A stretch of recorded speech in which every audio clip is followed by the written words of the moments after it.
President Muhammadu Buhari has approved the commencement of the Special Public Works Program of the federal government. On Tuesday, the Minister of State for Labour and Employment, Festus Keyamo, inaugurated the special committees in all states of the Federation and the FCT for the selection of the 774,000 people for the program. This program had earlier led to accusations between the Senate and the minister, with the lawmakers accusing the minister of not consulting them first and insisting that the NDE implement it. And Public Affairs Analyst Adeniyi Kunnu joins me now for more on this. Good to have you join us, Adeniyi Kunnu. Now, what do you make of this decision coming from the president, especially because this selection process had pitted the minister against the National Assembly? And we're hearing now from the Minister of Labour and Employment that the president has given a go-ahead for the 774,000 people to be recruited. Well, I have to say that leading up to the time where you have the whole fisticuff or daggers without blood drawn between the Minister of Labour, that's Festus Keyamo, and of course the legislators. They've had two conversations, two interactive sessions. One was in April, and I think the other one was in May or June. The first was made in April by the Minister of Finance that talks about the president's intention to cushion the effect of unemployment in the country. And the second was when Festus Keyamo himself, that should be in May, came out to tell us that 10% of the allocated 774,000 job positions that the government expects to use to cushion the effect of unemployment have been allocated to the lawmakers. But there's something that I have to say here, which is the position of Dr. Nasir Al-Gungu, the Director General of the National Directorate of Employment. I believe very strongly that it seems to be serving certain interests that will unravel in the course of time.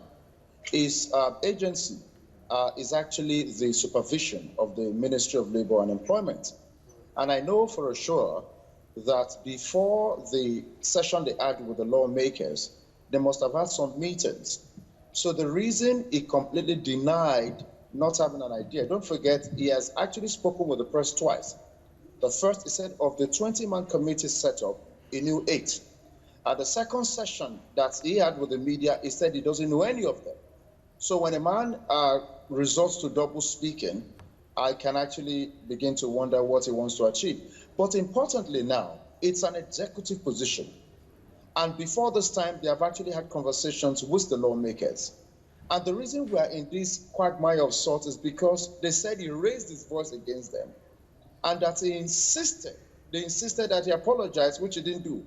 And because of that, a particular initiative that is supposed to benefit the Nigerian people has been left unattended to. So I think very strongly here that the executive should be allowed to make this thing fly, while the lawmakers should try and understand. Just allow me butt in here, because we know that at the last sitting, the National Assembly did ask the NDE Director General Lada to come up with a template and plan on how to implement the program. But now the decision by the president, as we hear it, would override the decision of the National Assembly. Many fear that this could become some sort of challenge to the cordial relationship between both arms of government. What do you think? Well, I think that the National Assembly, I say here very emphatically, cannot authorize the Director General of the NDE to come up with a template when he has supervisors. The initiative did not emanate from him. It has been designed, it has been planned, the blueprint is with the Ministry of Labour and Employment. The best he could do is to be introduced to the blueprint and the intention. This is not regular labor employment where people get into the civil or public service. This is a special initiative created to actually cushion the effect of unemployment in the country. So I think that the National Assembly, as a body of representatives according to law, they've overshot their boundary. How could you tell somebody who is under a ministry to be the one? You can't give instruction. It's not your initiative. So let's understand that the National Assembly in this situation is very wrong. And I must say here that Ahmed Lawan, I listened to him very carefully when he addressed the situation. He said the National Assembly is putting it on hold. No, you don't have the powers to put what your initiative is on hold. Don't forget, they are aware of all that is intended. The reason they are doing all this is because they said, okay, you cannot go on because there are certain issues. My concern here is that the National Assembly must know that in this instance, it has limited power to make decisions and give instructions on the initiative of executive. Thank you so much, Public Affairs Analyst Adeniyi Kunnu, for talking to TVC News.